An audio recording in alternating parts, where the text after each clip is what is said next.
구하고 찾고 두드리라 하는 말씀입니다. 우리가 살다 보면 누군가는 또 대개 다 우리 모두가 인생의 전환점을 맞이할 때가 있습니다. 세계적인 석학이라고 하는 이어령 박사, 이미 천국 가셨죠? 세계적인 석학입니다. 그를 따르는 많은 후배 교수들, 학자들이 많은 분들이 있어요. 그 중에 특별히 일본의 많은 학자들이 이어령 공수를 따랐다 이렇게 기록이 되어 있습니다. 그런데 그가 회개하고 예수님 믿고 하나님의 자녀가 되면서 이성과 지성을 부르짖던 그가 지성에서 영성으로 하는 책을 썼어요. 도대체 지성이라고 최고로 말했던 그가 어떻게 예수를 믿게 됐는가? 또 예수님이 누구신가? 거기에 많은 사람이, 특별히 많은 학자들이 예수님에 대해서 연구를 하게 됐다 하는 기사를 읽어봤습니다. 그분이 예수를 믿게 된 동기는 그렇습니다. 그의 딸 이미나 목사님이죠. 미국의 아주 유명한 로펌의 변호사였고 나중에는 검사도 하고, 근데 그가 결국은 목사님이 됐어요. 그러다가 암에 걸려버렸어요. 딸이 암에 걸렸다는 소식을 듣고 미국으로 달려간 이어령 교수가 해볼 방법이 없는 거예요. 세상의 모든 지식을 다 가졌다 하는데 아무것도 할 수 없어요. 의사의 얼굴만 쳐다보고 있는데 의사도 손을 놓고 있는 거예요. 해볼 방법이 없습니다. 이미 몸에 다 퍼졌습니다. 그런데 암으로 죽어가는 그 딸이 아버지의 손을 잡는 거예요. 아버지, 내가 믿는 예수님 꼭 아버지도 믿었으면 좋겠다고. 나는 천국을 믿어요. 내 육신이 지금 암으로 죽어가지만 암도 이길 수 있는 것이 영생이에요. 영생은 예수님만이 우리에게 주세요. 아버지 예수 믿으세요. 나는 영생의 확신을 가지고 있어요. 나는 죽음을 너무너무 감사하게 생각해요. 들어보니까 도대체 과거의 자기 딸이 아닌 거예요. 거기에서 이런 것이 무너진 거예요. 그렇다. 인간의 어떤 지성, 인간의 어떤 이성, 인간의 어떤 과학도 인간의 문제를 해결할 수 없다 하는 것이었어요. 거기에 대한 갈등이 오는 거예요. 그러다가 그도 예수님을 믿게 됐습니다. 하영주 목사님 찾아가 회개하고 세례받고 예수님 영접하고 그러다가 천국 갔습니다. 여러분, 야곱이란 족장을 알죠? 야곱도 인생의 전환점을 맞이하게 돼요. 그것이 뭡니까? 자기는 하나님 잘 섬긴다고 생각했는데 결국 나중에 도망가는 신세가 된 거예요. 아무도 도와주지 못해. 아버지도 손 놓고 있어요. 아버지가 오히려 도망가라 그래요. 가장 자기를 사랑한 어머니도 도망가라 그래요. 네가 죄있는 자 내가 다 가져가겠다. 내가 덮었을 테니까 너는 아무 부담 없이 도망가. 그런데 야곱은 도망가지만 아무도 자기와 함께하지 않는 거예요. 그는 광야 벌판에 누웠습니다. 인생을 자포자기하는 거죠. 이제는 더 이상 도망갈 힘도 없어요. 초죽음이 되어서 쓰러졌습니다. 그랬더니 하나님이 찾아왔었어요. 그 베델이잖아요, 베델. 그래서 야곱이 하나님과의 진짜 이제는 남이 아니고 아버지를 통해서, 어머니를 통해서 묵을 배운 것을 통해서가 아니라 진짜 자기 입술로 자기의 모든 것을 내려놓고 하나님과 담판하기를 시작하는 거예요. 이것이 야곱의 인생의 전환점이었어요. 여러분은 인생의 전환점이 어디입니까? 또 여러분의 신앙의 전환점이 어디입니까? 직분입니까? 저는 아니라고 생각합니다. 오래 믿은 것입니까? 저는 아니라고 생각합니다. 부모님부터 물려받은 신앙입니까? 그것도 아닙니다. 진짜 인생의 터닝 포인트, 전환점은 영적인 전환점이 있어야 하는 것입니다. 그것은 바로 기도 생활입니다.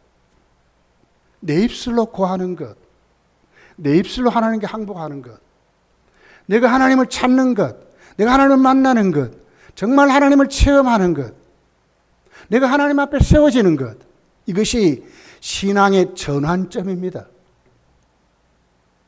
오래 믿은 것도 아니에요. 직분도 아닙니다. 목사도 아닙니다. 하나님께 엎드리는 것, 하나님을 정말 내 입술로 찾는 것, 내가 하나님을 찾는 것, 이것이 우리 신앙의 새로운 출발 전환점이라고 이렇게 말하는 것. 여러분 오늘 본문을 보십시오. 제자들이 신앙의 전환점, 제자들의 전환점으로 돌아서는 것이 어떻게 시작되죠? 자, 오늘 1절입니다. 같이 한번 읽어볼게요. 시작. 예수께서 한 곳에서 기도하시고 마치심에 제자 중 하나가 여짜오되 주여 요한이 자기 제자들에게 기도를 가르친 것 같이 우리에게도 가르쳐 주옵소서. 이것이 제자들의 영적인 전환점이 되는 거예요. 주님만 있으면 다 됐습니다. 그런데 이제 뭘 하고 싶어요? 기도하고 싶은 거예요. 왜? 주님 보니까 그 어려움 속에서도 주님의 목회가 만만하지 않았잖아요. 그런데도 하나님께 기도하고 내려오면 얼마나 예수님 모습이 달라진 모습을 보는 거예요. 언제 그랬느냐 싶도록 다 털어버리고 예수님 또 가는 거예요. 이걸 제자들이 보는 거죠. 그랬더니 요한이 제자들에게 기도를 가르쳤다는 거예요. 그러니 선생님이니까 우리 주님이니까 우리에게도 기도를 가르쳐 주십시오 하는 것이 제자들의 진짜 신앙, 제자로서의 삶의 진짜 제자로 출발하게 되는 그런 모습이 본문에 기록되었습니다. 여러분의 신앙의 전환점이 어디입니까? 무엇입니까 도대체? 교회 다니는 것입니까? 무엇입니까? 그것으로 여러분 신앙이 진짜 새로워지는 것이 아니에요.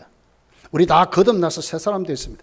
거듭나지 않았단 말이 아니에요. 거듭났지만 진짜 하나님의 자녀로 비전을 가지고 오늘 낮 예배도 설교했듯이 정말 천국의 아름다운 하나님 나라의 백성으로 이 땅에 살지만 하나님의 나라를 누리면서 직업과 상관없이 가진 것과 상관없이 내가 살아가는 여건과 상관없이 연령과 상관없이 정말 한 주님 주신 기쁨을 가지고 누리며 살아가는 힘이 어디 있느냐?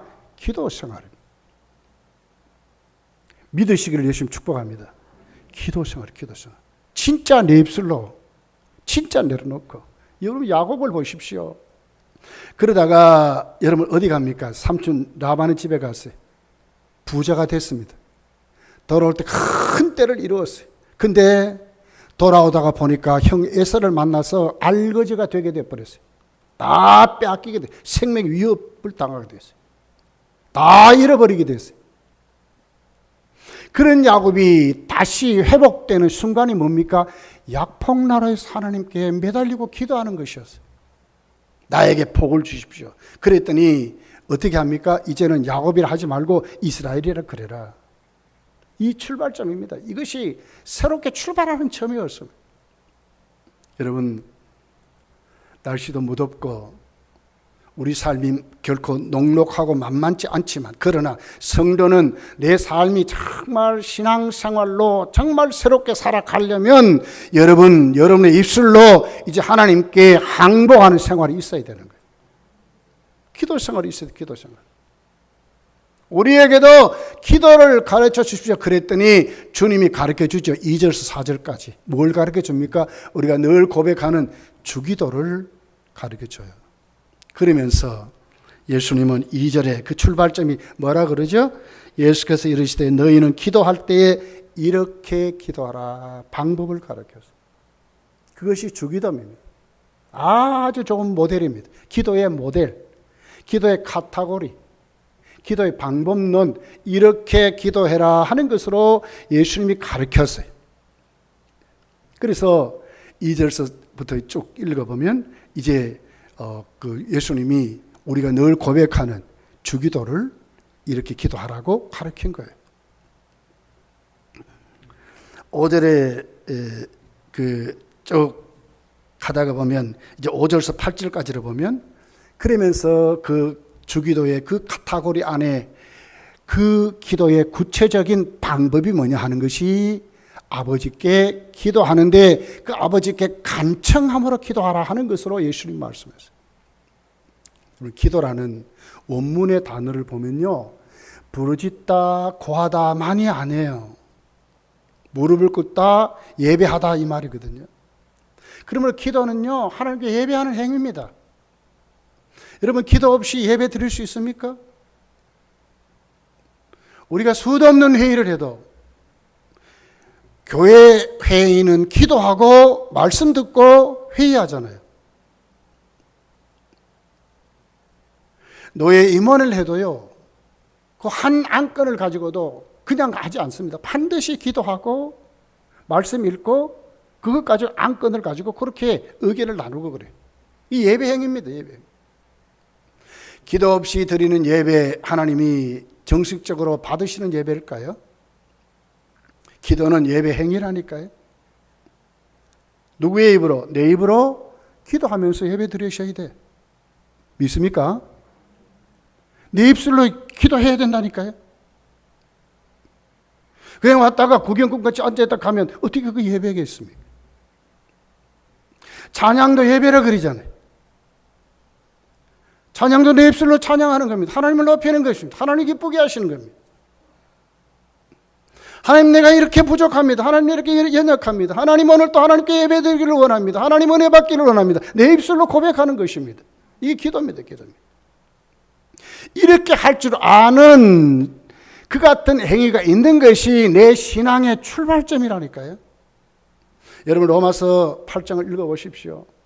구원받은 성도는 어떤 사람과 성령의 인도를 받는다 그랬어요. 그럼 성령의 인도의 맨 첫 번째 하는 게 뭡니까? 하나님 앞에 우리가 아버지, 아빠, 아버지라 부르짖느니라 그랬거든요. 누가요? 내 입술로, 내 입술로. 기도를 잘하고 못하고가 아니에요. 내 입술로 하나님을 찾는 것. 이것이 예배고 예배 행위고 신앙이 이제는 너 신앙인이야 하는 증명이 되고 내가 신앙으로의 발걸음을 시작했다 하는 증표가 된다고 말씀하는 거예요. 예수님이 제자들에게 기도를 가르치는 거예요. 5절서 8절에 뭐라 그럽니까?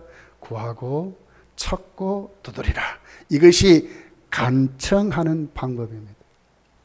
간청이란 말이 뭐죠? 앞뒤 안 본다 그 말입니다. 애절하게 매달리는 것을 말합니다. 내 모든 것 주님밖에 없습니다. 아버지밖에 없습니다. 아주 간절하게 매달리는 것. 얼굴에 철판을 까는 겁니다. 왜? 내 아버지니까. 여러분, 아버지 앞에 오는데 오늘 우리 길령 집사, 소단 집사 일주일 만에 저도 봤습니다. 물론 전화로 뭐 이렇게 하지만 아무 꺼리낌 스스럼 없이 제 사무실에 들어옵니다. 여러분 들어올 때 막 문을 팍 열고 막 들어옵니까? 그렇지 않잖아요. 떠들이고 뭐 이러고 들어. 근데 쟤들은 그냥 문 열고 들어옵니다. 왜 그렇습니까? 부모니까 그런 것입니다. 뭐 일주일 동안 잘 살았든지 못 살았든지 뭐 그건 상관없는 겁니다. 단 하나, 아버지니까 오는 겁니다. 자기들의 입술로 말합니다. 아버지, 잘 계셨나요? 많이 바쁘셨지요? 건강하셨지요? 우리 소단 집사님이 저한테 이렇게 묻는 거예요. 왜? 자식이니까 그런 겁니다. 얼굴에 철판을 까는 것입니다. 간청하는 것입니다. 간절하다 이 말이거든요. 간절히 하나님께 매달리는 것. 방법이 뭡니까? 구하고 찾고 두드리는 것입니다. 이것이 신앙의 전환점, 여러분의 삶의 전환점은 여러분의 입술로 이제는 하나님을 찾아야 되는 것입니다. 믿습니까? 남이 하는 거 아니에요. 남이 하는 거 아니요. 교회가 기도해 주겠지. 아이고 뭐 아니에요.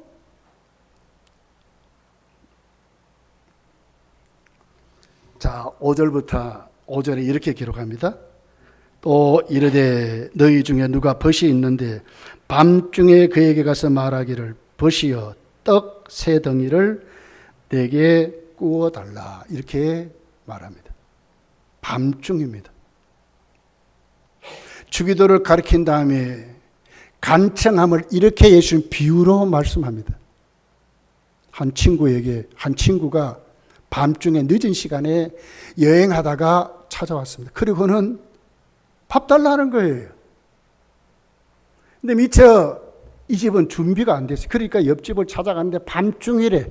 그런데 문이 굳게 닫혔대. 이미 자식들과 불 다 끄고 잔데 일어날 수 없다 하는 것으로 이렇게 5절에서 8절까지를 이렇게 말하는 거예요. 밤중은 무슨 단어입니까? 다니지 않는다, 왕래하지 않는다 이 말 아닙니까? 이미 인간 사회생활이 끝났다 그 말 아닙니까? 문들을 닫았다, 아무리 그렇게 해도 소통이 안 된다 그 말 아닙니까? 그런데 왜 예수님이 이렇게 말씀할까? 밤중일지라도 문들이 닫힐지라도 그것도 기도하라 그 말 아닙니까? 믿습니까? 그것마저도 기도하라는 겁니다.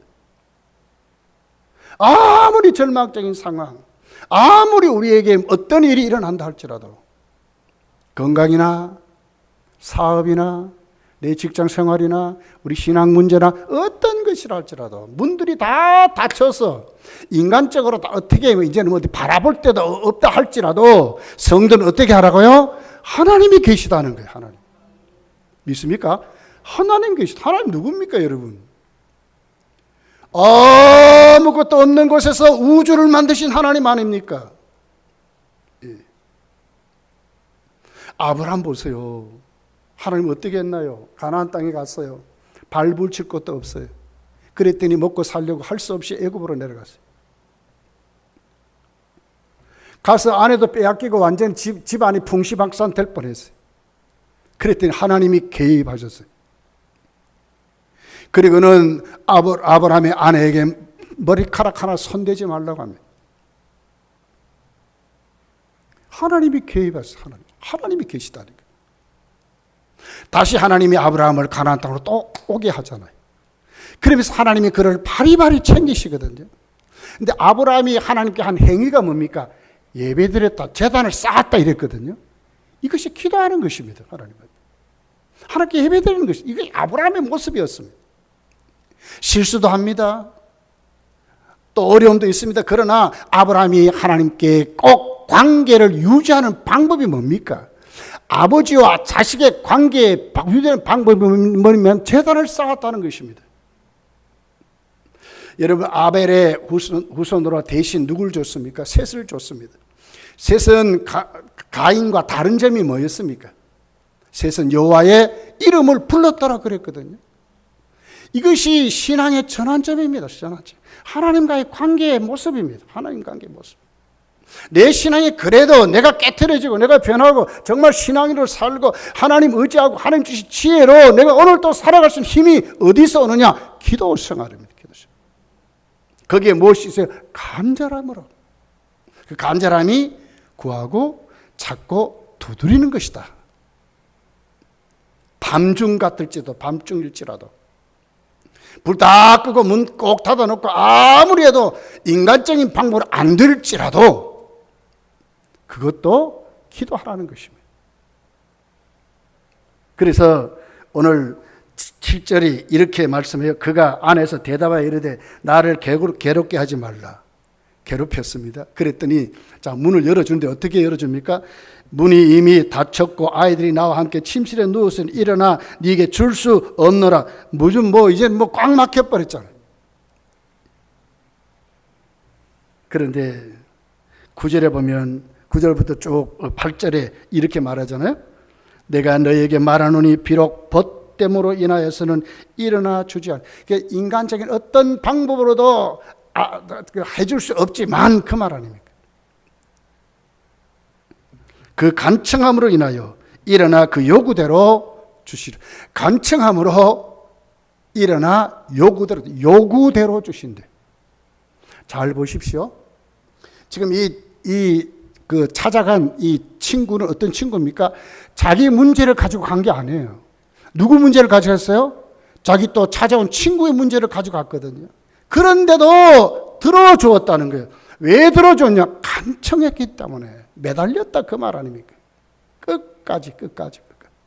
찾고, 구하고, 찾고, 끝까지 두드렸다 그 말이에요. 여러분, 기도는 못할 게 없습니다. 어떤 것도 다 기도하라. 무엇이든지 기도하라 그랬습니다. 내 입술로. 내가 기도하는 것입니다. 목사님 기도해 주십시오. 전사님 기도해 주십시오. 또 권사님 기도해 주십시오. 장로님 기도해 주십시오. 그래도 나도 기도해야 된다 그 말입니다. 믿습니까? 나도 기도해야 하는 겁니다. 나도.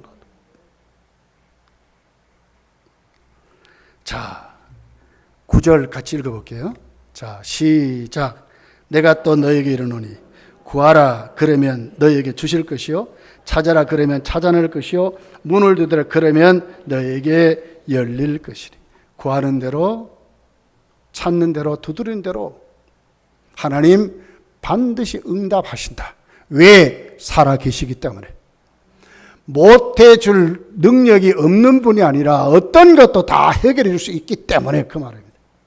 수고하고 무거운 짐진 자들아 다 내게로 오라. 뭐든지 맡아줄 수 있기 때문에 그러는 것입니다.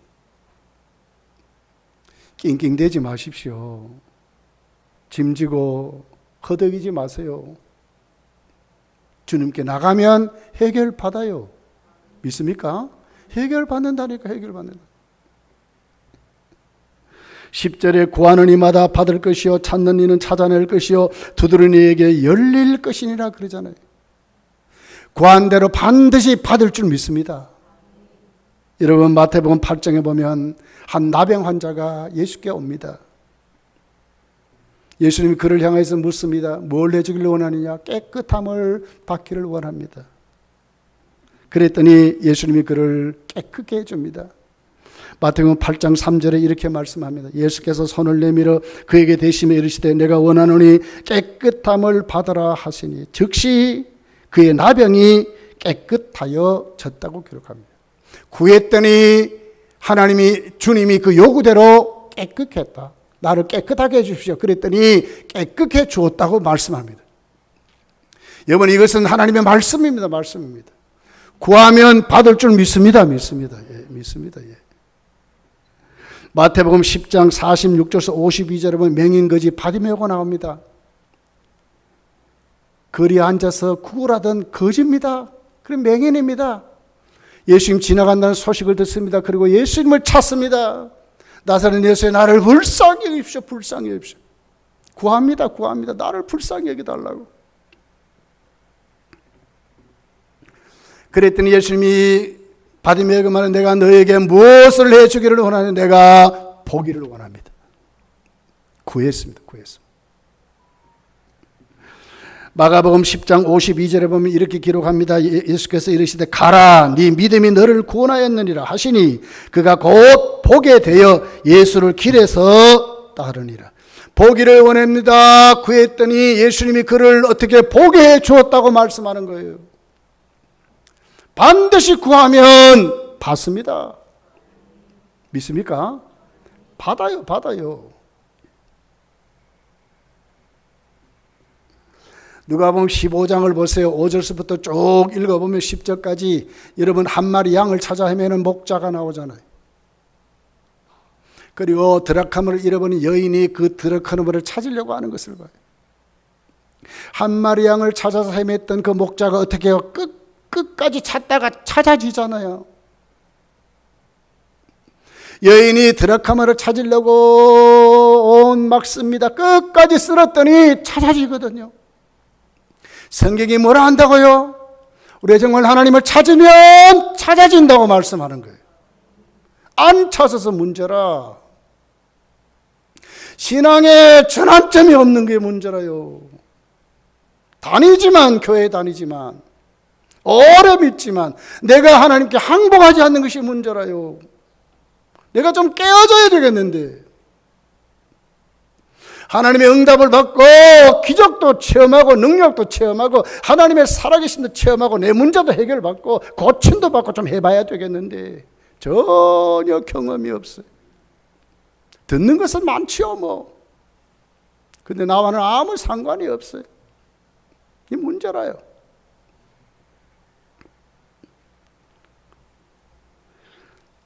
답이잖아요. 답. 오늘 이 본문의 그 결론이 뭡니까? 13절 아닙니까? 너희가 악할지라도 좋은 것을 자식에게 줄 줄 알거든 하물며 그랬어요.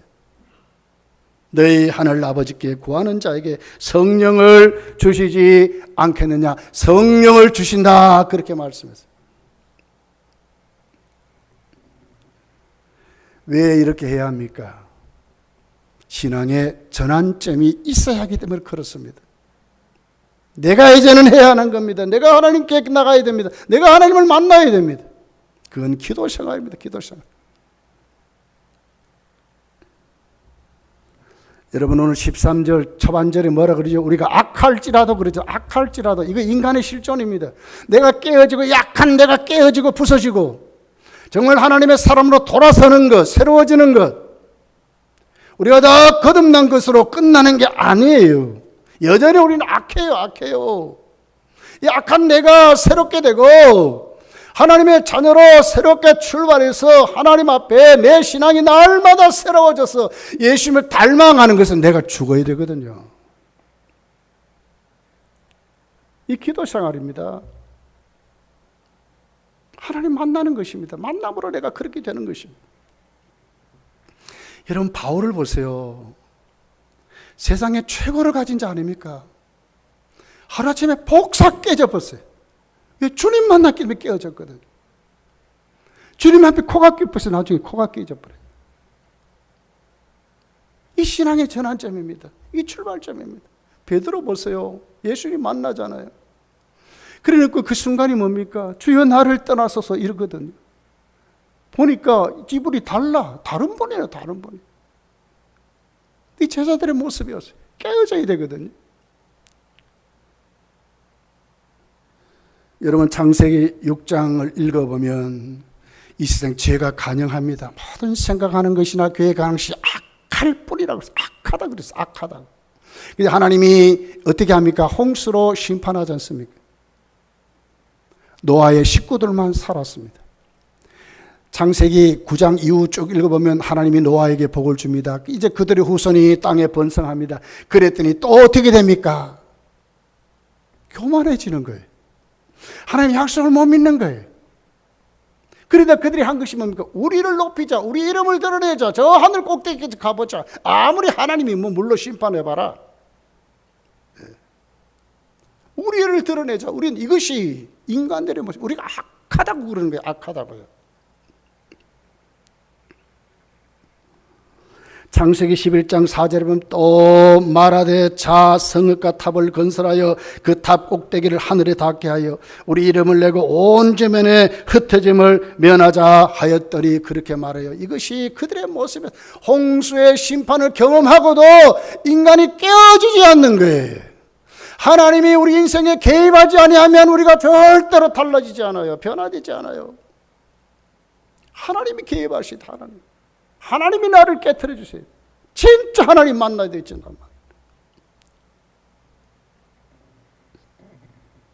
사도 바울 보세요. 얼마나 여러분 성교에 불이 붙었습니까?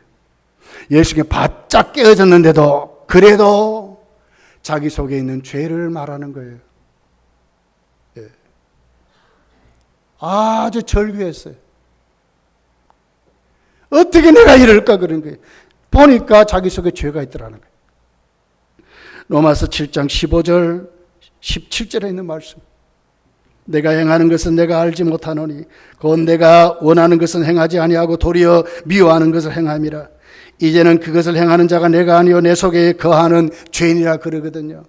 여러분 저도 죄 짓고 여러분도 죄 짓습니다. 알고도 짓고 모르고도 짓습니다. 나중에는 무의식 가운데서 죄를 짓습니다. 꿈속에서도 잘못하면 죄를 짓습니다. 무엇 때문에 그렇습니까? 우리 속에 죄가 있기 때문에 이 죄의 속성이 남아있기 때문에 그렇습니다. 이거 어떻게 여러분 깨트리고 새롭게 만들 수 있습니까? 우리의 힘으로 될 수 있습니까? 안 되는 거예요, 안 되는 거예요. 그러니 바울이 외치잖아요. 오라 곤고한 사람이로다. 누가 이 사망의 몸에서 나를 구원해내랴. 이것이 바울의 고백이었어요.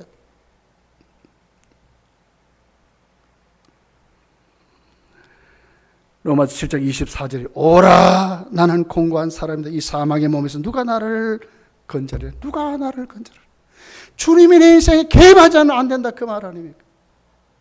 로마서 8장 1절 2절에 쭉 기록하잖아요.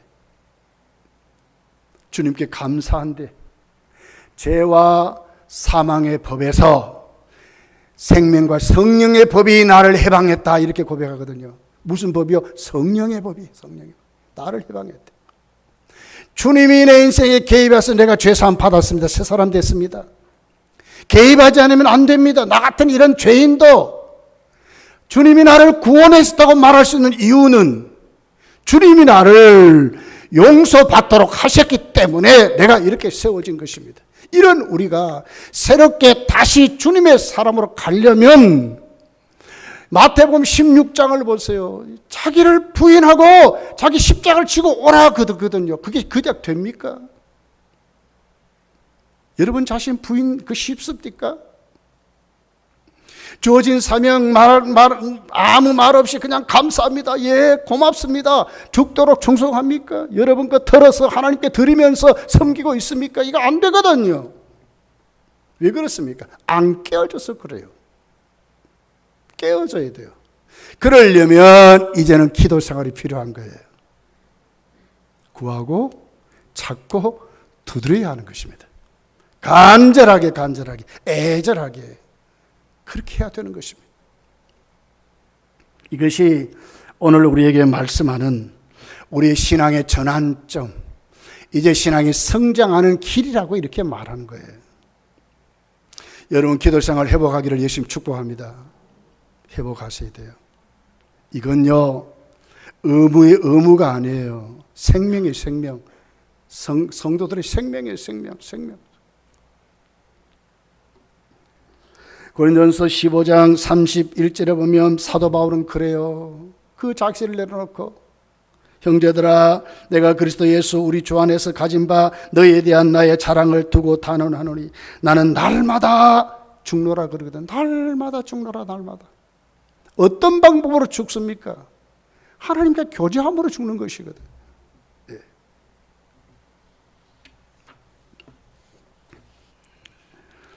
오늘 본문 13절이죠. 하물며 너희 하늘 아버지께서 구하는 자에게 성령을 주시지 않겠느냐. 누가 개입하셔야 돼요? 성령님이. 믿습니까? 성령을 주시지 않겠느냐. 성령을 주시지 않겠느냐. 이것이 진짜 제자로서의 삶을 살아가게 되는 비결이에요. 오순절 마가라 다락방에 예수님이 부활한 다음에도 예수님이 부활하심을 보면서도 만났으면서도 갈릴리 바다에 우리는 고기 잡으러 간다는 그 제자들이 이제는 죽음을 불사하고 진짜 제자들의 사명이 어디서부터 시작합니까? 기도함으로 시작했거든요. 사도행전 1장에 보면 14절에 그들이 모여서 마가다락방에 전혀 기도에 힘썼대. 한 10일 동안 기도한 것입니다. 그랬더니 오순절날 성령이 그들에게 부어진 것입니다. 기도생활 회복해야 합니다. 어떻든지 회복해야 합니다. 회복하시기를 예수님 축복합니다. 바빠도 해야 합니다. 기도생활 회복해야 합니다. 육신이 여러분 어려워도 기도생활 회복해야 합니다. 이것이 성도의 오늘도 내가 하나님의 사람으로 섬기는 사람으로 살아갈 수 있는 비결이고 힘입니다. 주님 만나는 겁니다. 하루에 몇 시간씩 기도하면 좋지요. 그러나 5분 기도해도 하나님께 엎드리는 생활이 필요한 것이 있어야 합니다. 여러분 보십시오. 요한복음 7장 38절 39절에 보면 이렇게 기록해요. 나를 믿는 자는 성경 이름같이 그 배에서 생수의 강이 흘러나오리라 하시니 이는 그를 믿는 자들이 받을 성령을 가리켜 말씀하니, 성령이 오늘 우리 인생에 개입하면 우리 인생이 어떻게 생수의 강같이 산대요. 목마르지 않은 인생을 산다, 그 말 아닙니까? 기도 생활입니다. 기도 생활. 그 기도 생활 중에 우리가 날마다 우리가 하나님 앞에 엎드릴 때 많은 기도 중에서도 가장 중요한 핵심은 회개하는 것입니다. 회개. 나 모습을 내려놓고 하나님 앞에. 여러분, 오순절날 성령 받은 베드로가 설교할 때에 거기에 모인 그 무리들이 하나님 앞에 말씀 듣고 찔림을 받지요. 사도 베드로가 어떻게 말합니까? 그들이 이렇게 사도 베드로에게 고백하지 않습니까? 그들이 이 말을 듣고 마음에 찔려 베드로와 다른 사도들에게 물어 이르되, 형제들아 우리가 어찌할꼬 하거늘. 베드로가 이르되 너희가 회개하여 각각 예수 그리스도의 이름으로 세례를 받고 회개하여 그랬거든요. 회개하여 죄 사함을 받으라, 그리하면 성령을 선물로 받으리라 그랬거든요. 회개하여. 내가 깨트려지는 방법이 회개하는 것입니다. 내가 하나님 앞에 내려놓고 내 모습을 내려놓고 솔직하게 나는 이렇습니다 고백하는 것입니다. 거기에 주님이 나를 깨트리는 것입니다.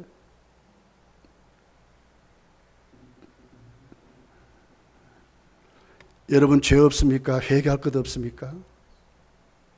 하나님을 속이는 자가 되는 것입니다. 요한일서 1장 8절부터 이렇게 기록합니다. 만일 우리가 죄가 없다고 말하면 스스로 속이고 또 진리가 우리 속에 있지 아니할 것이요 그랬어요. 하나님을 속이고 진리가 없대요. 만일 우리가 우리 죄를 자백하면 그는 미쁘시고 의로우사 우리 죄를 사하시며 우리를 모든 불의에서 깨끗하게 하실 것이요 깨끗하게 하실 것이요. 만일 우리가 범죄하지 않았다 하면 하나님을 거짓말한 이로 만드는 것이니 또한 그의 말씀이 우리 속에 있지 아니하리라 그랬습니다. 회개해야 하는 것입니다. 기도 생활이 너무너무 중요합니다. 그 중에 많은 기도의 제목 중에 그 핵심은 날마다 내 모습을 하나님께 세우는 것입니다. 하나하나 세우가 다듬어가는 것입니다.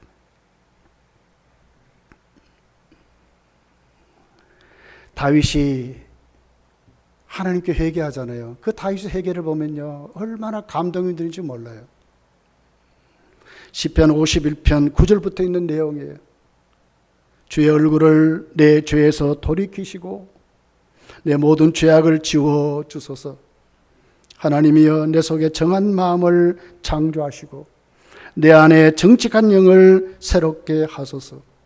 나를 주 앞에서 쫓아내지 마시며 주의 성령을 내게서 거두지 마소서. 내 죄를 사해 주십시오. 내 마음을 정하게 해 주십시오. 오신 성령님을 떠나가게 하지 마십시오. 이것이 다윗의 고백이었어요. 솔직하게 자기 모습을 내려놓은 거 아닙니까? 여러분, 한국교회가 어떻게 이만큼 지금까지 부흥했습니까? 선교사들이 복음 전해서 그렇습니다.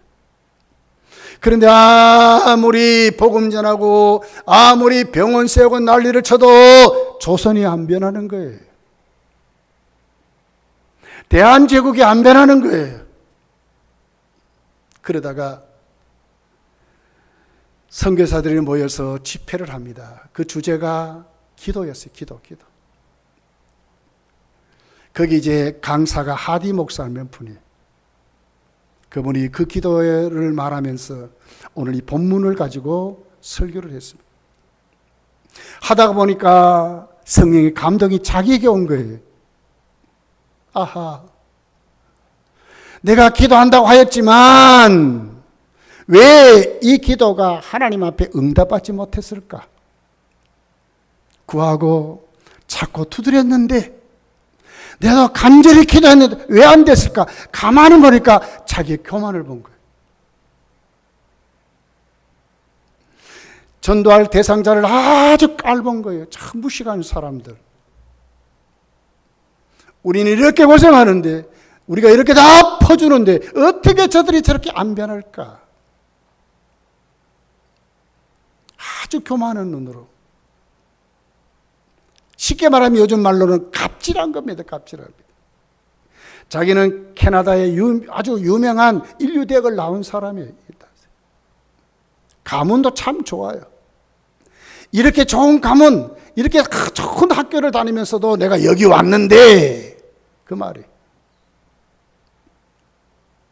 이렇게 많이 퍼주면 감사해야 되는데, 이러고 했는 거예요. 하나도 안 변하는 거예요. 그것을 솔직하게 강사인 자기가 그 설교신을 고백하는 거예요. 내가 죄인입니다. 기도한다고 했지만 바른 기도를 못했습니다. 간절하게 기도했지만 하나님 앞에 오늘 내 모습을 내가 바라보니까 교만한 나를 바라봤습니다. 진짜 회개하지 않았습니다. 거기에 통에 잡아간 거예요.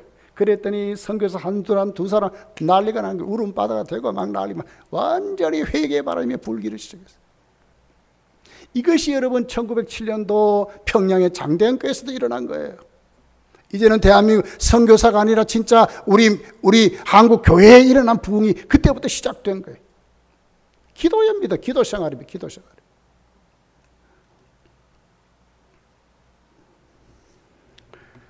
여러분 오늘 13절 꼭 여러분 새기셔야 합니다. 너희가 악할지라도 인정하셔야 돼요. 하나님, 우리는 이런 사람들입니다. 악할지라도 좋은 것을 자식에게 줄 알거든. 하물며 너희 하늘 아버지께 구하는 자에게 성령을 주시지 않겠느냐. 성령을 주시지 않겠느냐. 누구에게? 하늘 아버지께. 하늘 아버지께. 그분이 누구라고요? 아버지께. 여러분의 일생, 여러분 앞으로 주님 이끌어 가실 때 정말 여러분 이제 여러분의 신앙의 전환점이 일어나기를 예수님 축복합니다. 이제 여러분의 입술로 진짜 여러분 자신이 하나님께 나가야 합니다. 이제는 기도해야 합니다. 하나님께 부르짖어야 합니다. 무릎을 꿇어야 합니다. 내 모습을 내려놓아야 합니다. 내가 깨트려져야 합니다. 날마다 죽는 것입니다. 그런 우리를 주님 다시 쓰실 거예요. 한국교회는 지금 이것이 필요해요. 하나님이 우리 한국교회를 지금 부흥시키려고 꿈틀꿈틀 하는 것 같아요. 지금 얼마나 큰 전환점이 온지를 몰라요. 다시 교회가 새로운 본질로 돌아가면 하나님 크게 역사하실 거예요. 만약에 아니라면 또 주저앉을 거예요. 또 시련이 시작될 거예요. 이 말씀 꼭 기억하십시다. 제자들은 제자들의 삶이 이제 새로운 전기를 맞이하는 그 순간이 기도해야 돼요. 주여 우리에게도 기도를 가르쳐 주십시오. 그리고 기도의 모델을 통해서 주님이 뭐라 합니까? 간청해라, 간절해라, 애절하게 나가라. 구하고 찾고 두드리라. 그리하면 하늘의 아버지가 나가 기도하면 뭘 주시다? 성령을 선물로 주신다고 말씀하는 것입니다. 꼭 성령 충만한 삶으로 여러분이 주님으로 충만하게 정말 나머지 인생 연령과 상관없어요. 다 충만하게 하나님 기쁘시게 하는 정말 성령님의 도구가 되도록. 그냥 엘리베이터 공사가 됩니까? 기도해야 돼요. 기도해야 돼요. 예산이 빤한데요. 어디서 나옵니까? 기도해야 되는 겁니다.